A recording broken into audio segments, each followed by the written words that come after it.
Raila Odinga built ODM, and I worked. There can be people who are closer by blood to Raila than me, people who are more Raila's friend than me, but I will tell you, there's no one living who ever managed the party longer with Raila than me. Ladies and gentlemen, National Treasury Cabinet Secretary John Mbadi just stood up inside ODM and asked loud, where is Raila now? Not to an enemy, to the party that made him, to the family that elevated him, and the Odinga family hit back hard. So I know where his heart was in terms of managing ODM. Raila Odinga did not intend to leave a family party. That could not be the Raila Odinga I knew.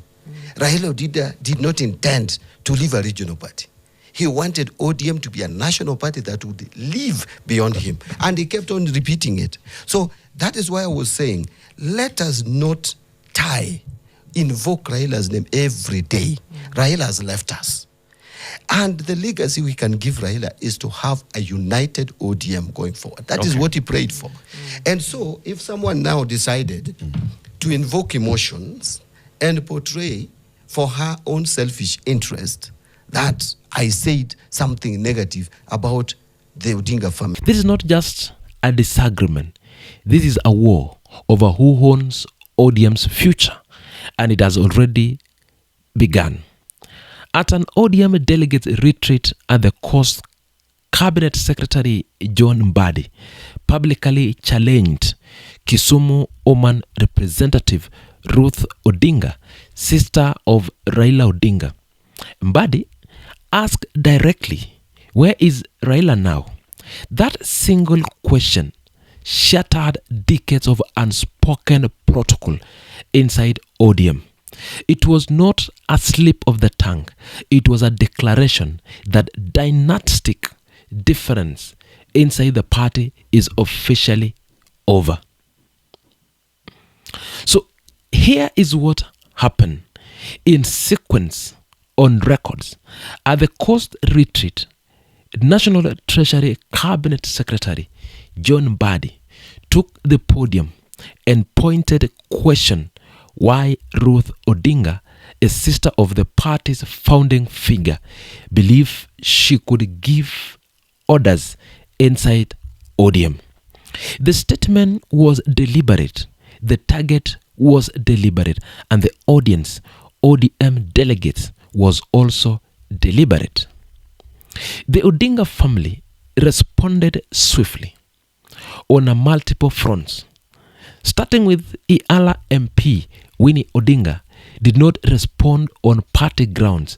Instead, speaking at the burial in Kisii, Winnie Odinga shifted the battlefield entirely and attacked Mbadi's performance as National Treasury Cabinet Secretary, with Kenya's national debt having breached the 10 trillion shillings marked, fuel prices volatile, and transport strikes paralyzing parts of the country.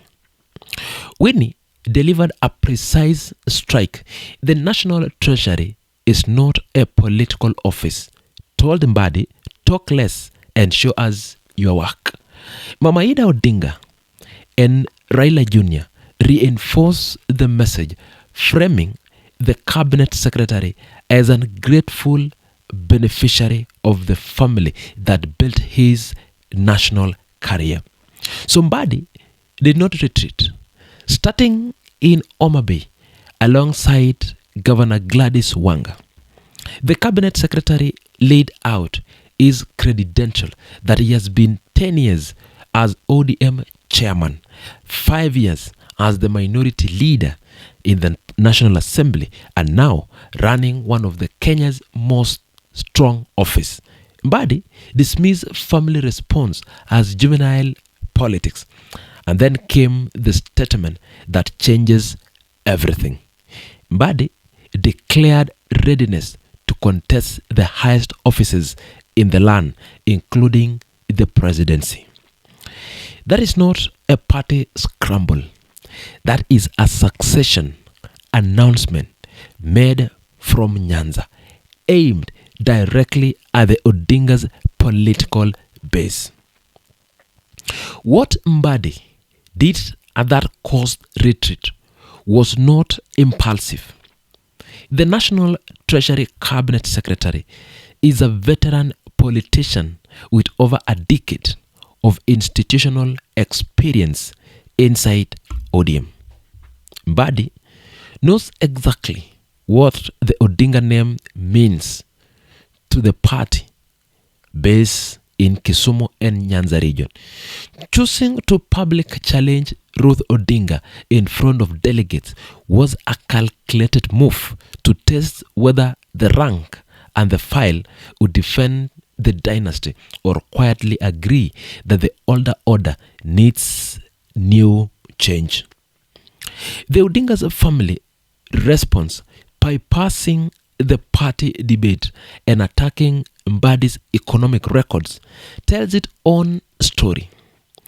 When a dynasty cannot defend itself on political grounds and instead pivots to technocratic criticism, it is no longer arguing from a position of unchallenged strength. The family is fighting back, but fighting back means the fight is real. When the insider who built the house start asking who owns it, the foundation has already cracked. John Mbadi spends 10 years as ODM chairperson, protecting the Odinga's legacy inside that party. So was the course declaration a genuine break from a dynastic politics, or simply Mbadi positioning himself as the next dynasty to replace the one he helped build him? What is at stake here is the future of the single most influential opposition political vehicle Kenya has ever produced in the last 2 decades. ODM has survived elections, coalitions, defections, and betrayals because the Odinga name held the center of the party together.